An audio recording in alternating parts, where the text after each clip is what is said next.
Քանի որ բոլորը տարբեր քաղաքացիների շնորհակալություններ են փոխանցում, ես ուզում եմ իմ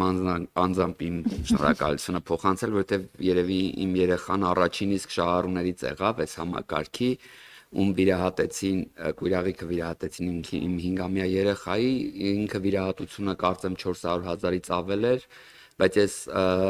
ոչ թե ստիպված էի ֆինանսական հարցեր լուծել կամ տարբեր փաստաթղթեր, միակ փաստաթուղթը, որ ես ստորագրել եմ այդ շտապօգնության գալուց եւ երեխային դուրս գրելու արանքում եղել է վիրահատության թույլտվության, որպես ծնող վիրահատության թույլտվության համաձայնագիրը,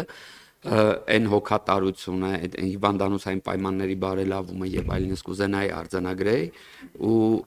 կարծում եմ, որ սա շատ կարեւոր նաեւ հանգամանք է, որ այս համակարգը թույլ է տալու հիվանդի հարազատին այդ իրավիճակում լուծել ոչ թե ֆինանսական կամ փաստաթղթերի խնդիրներ, այլ ռեալ զբաղվել իր հիվանդով, ռեալ զբաղվել իր հարազատով եւ հարցը, որ կուզենայի տալ,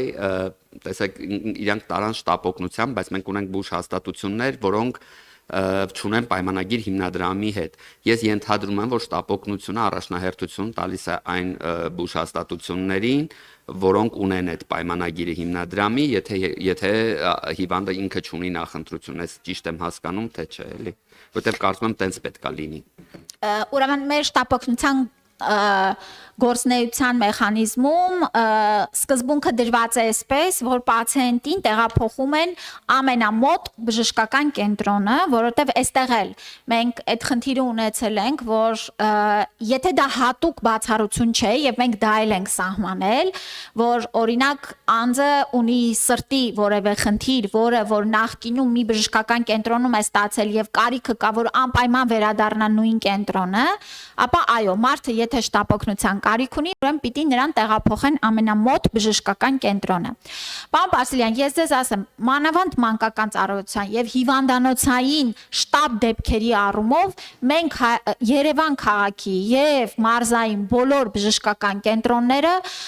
ունեն պայմանագրեր ապահովագրության շրջանակներում։ Այսինքն, երբ որ խոսում ենք